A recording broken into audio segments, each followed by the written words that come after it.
மிக சிறப்பான நாள் என்று தரலாம். ஏனென்று சொன்னால் நம்முடைய மாணவ செல்வங்கள் நம்முடைய அரசால் நடத்தப்படுகின்ற தேசிய வருவாய் வழி திறனாய்வு தேர்விலே சிறப்பிடம் பிடித்து அவர்களுக்கு மாதம் ஒன்றுக்கு 1000 ரூபாய் வீதம் 12ஆம் வகுப்பு படிக்கிற வரை அரசு அவர்களுக்கு வழங்கவிருக்கின்றது. அதற்கு அவர்கள் போட்டிக்கு மிக சரியாக தன்னை தயார்படுத்திக் கொண்டு அதில் நமக்கு ஸ்டூடெண்ட்ஸ் 5 பேர் தேர்வில்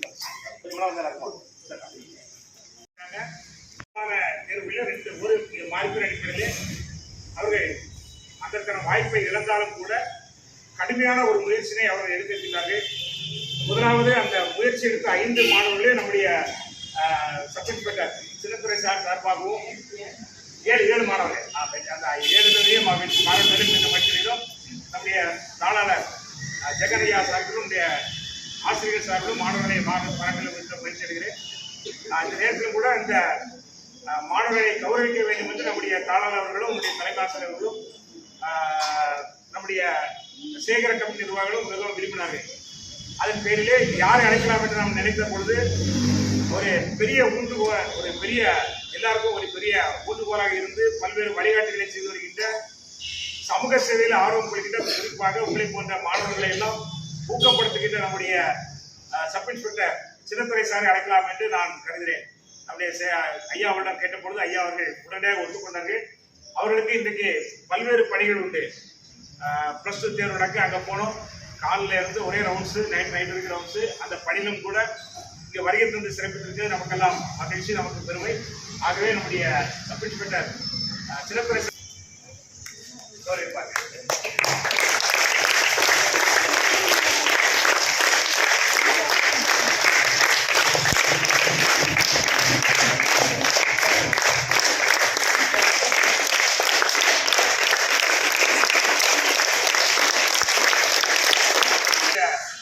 பயிற்சி ஆசிரியர்களுக்கும் எல்லா ஆசிரியர்களும் பெருமைப்படுத்துவதாக அந்த திறனாய்வு தேர்வில் வெற்றி பெற்ற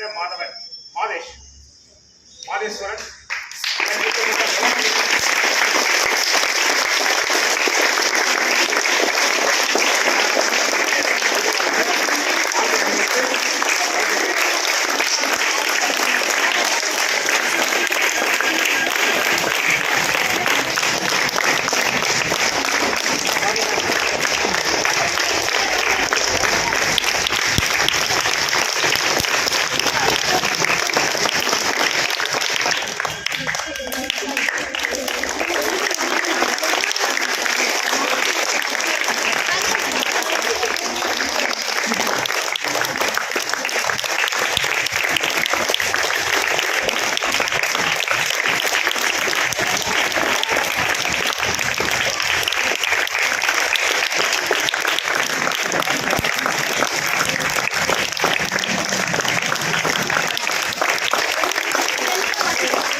வகுப்பு பிள்ளைகளுக்கு கடந்த ஒரு 3 மாதமாகவே நாம் இந்த தேர்வுக்காக பயிற்சி கொடுத்து வந்தோம். எனவே இதுக்கு பயிற்சிக்காக உழைத்த ஆசிரியர்களுக்கு தலைமை ஆசிரியர் அவர்கள் தங்களுடைய 6, 7, 8 டீச்சர்ஸ்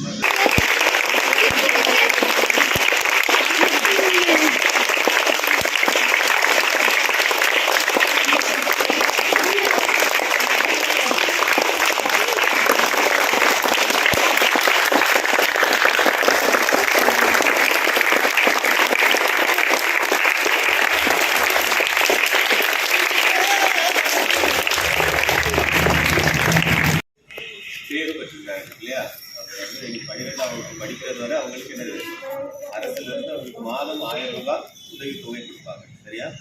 2 காரியம் மட்டும் நான் உங்கள்கிட்ட சொல்ல விரும்புகிறேன். என்ன அப்படின்னா, ஒன்று முயற்சி, இன்னொன்று பயிற்சி. இந்த முயற்சியும் பயிற்சியும் இருந்தால் தான் வாழ்க்கையில் என்ன செய்ய முடியும்? வெற்றி பெற முடியும். சரியா?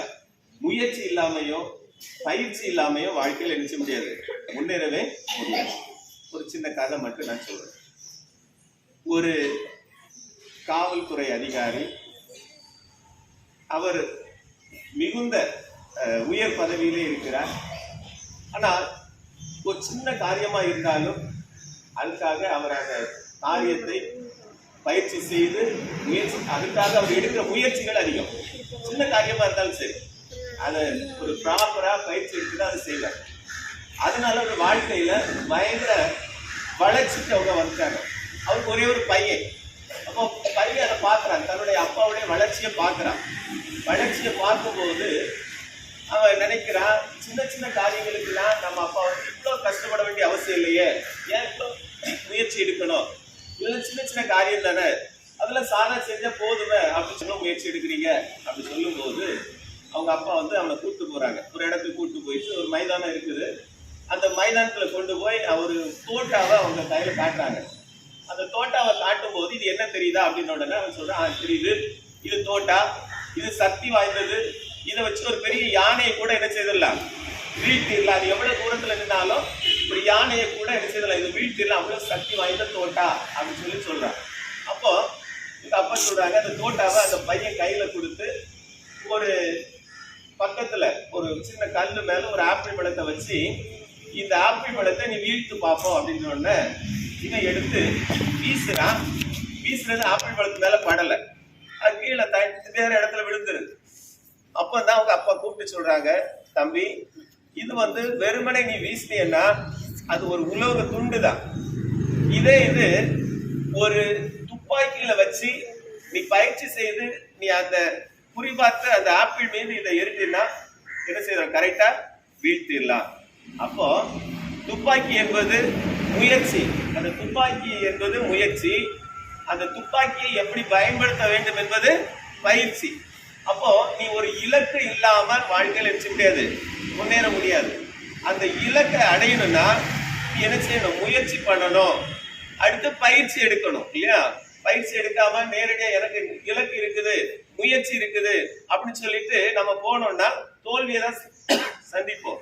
அப்போ ஒரு மாணவன் வெற்றி பெறணும்னா அவன்கிட்ட என்னவோ இருக்கணும், முயற்சி இருக்கணும், பயிற்சி இருக்கணும் இல்லையா? எந்த இலக்கு அடையணுமோ அதற்காக ஒவ்வொரு நாளும் நம்ம பயிற்சி எடுத்தாதான் அந்த இலக்கை அடைய முடியும். அப்ப அந்த அப்பா அவங்க பையன்கிட்ட சொல்றாங்க, தம்பி, இதனாலதான் என் வாழ்க்கையில நான் இவ்வளவு உயரத்துக்கு வந்திருக்கிறேன். இப்ப நீயும் என்ன மேல உயரமா வரணும்னா நீ நினைச்சு ஒவ்வொரு நாளும் முயற்சி எடுக்கணும், பயிற்சி எடுக்கணும்.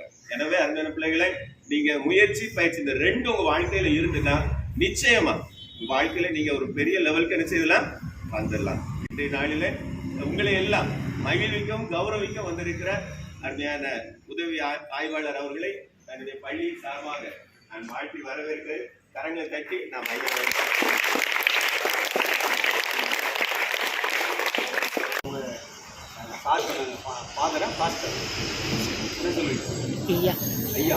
ஐயா சொன்னாங்கல்ல, முயற்சியும் பயிற்சியும் இருந்தால் எந்த ஒரு செயலையும் நிகழ்த்திடலாமே. ஆரம்ப மைண்டில் வச்சுக்கோங்க, கேட்டு அதை கடந்து போயிடக்கூடாது. ஆழமாக சரியா கவர்மெண்ட் 2 நிமிஷத்தில் உங்களை இது பண்ணிடுவேன். அதை மைண்டில் தான் ஆழமாக பதிவு. உங்கள் வயசில் உங்கள் மனசில் என்ன பதிய வைக்கிறீங்களோ அதுதான் உங்கள் லைஃப். நீங்கள் இப்போ என்னவா உருவாகணும்னு இந்த வயசில், இப்போ நான் என்னோட குருநாதர் என்னோட சோசியல் சயின்ஸ் சாரை சொல்லி தான் எங்கேயுமே உரையை ஸ்டார்ட் பண்ணுவேன். நீங்கள் உங்களெல்லாம் பார்த்த ஒரு இதில் அப்படியே ஸ்டார்ட் பண்ணிட்டேன். என்னையும் உருவாக்குனதெல்லாம் என்னோட சோசியல் சயின்ஸ் சாரு, மரியாதைக்குரிய கந்தசாமி சார். அவரோட அந்த சின்ன வயசு அந்த 7th 8th 9th அந்த ஸ்பீச்சு அப்படியே உருவாக்கி ஒரு பக்கத்துக்கு கொண்டு வந்து விட்டுருக்கு. அதே மாதிரி நீங்கள் இந்த வயசில் உங்கள் ஒரு ஐயா சொன்ன ஒரு சில வார்த்தைகள் வந்து அந்த கோல்டன் வேர்ட்ஸை வந்து அப்படியே எடுத்து மைண்டில் ஃபிக்ஸ் பண்ணிட்டீங்கன்னா உங்கள் லைஃப் அப்படி அப்படியே போயிடும்.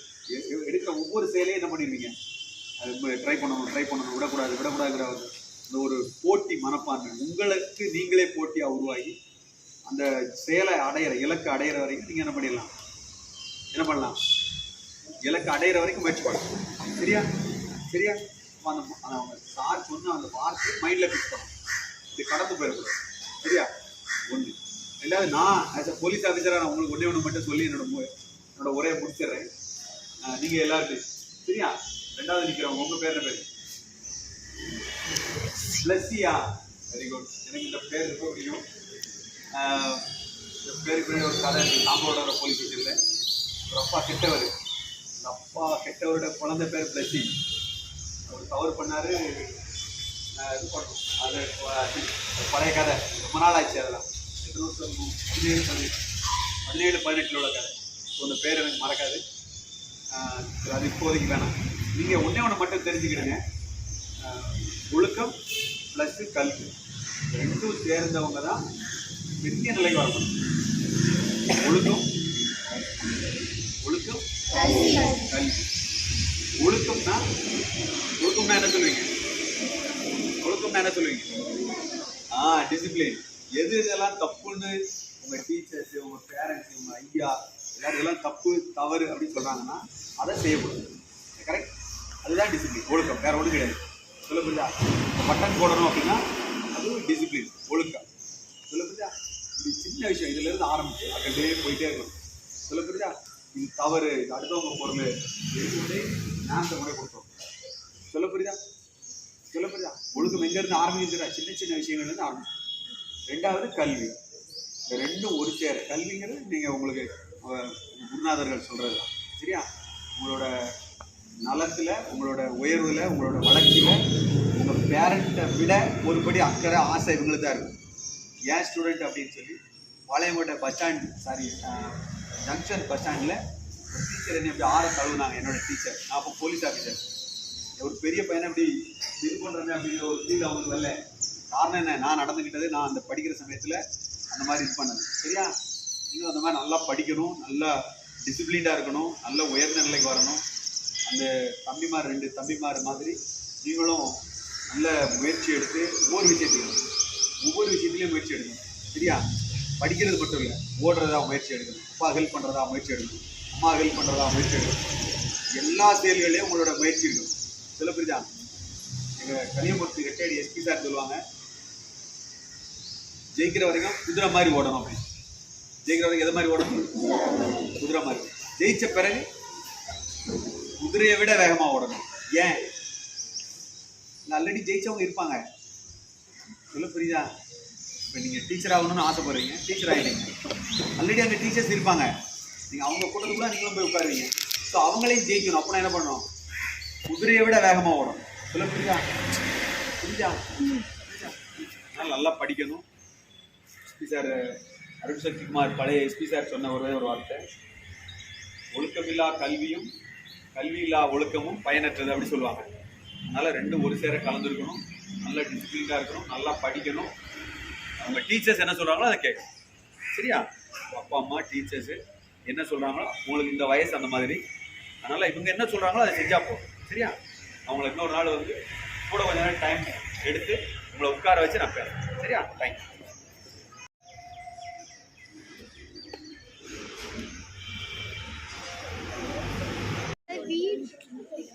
வீடியோ பிடிச்சா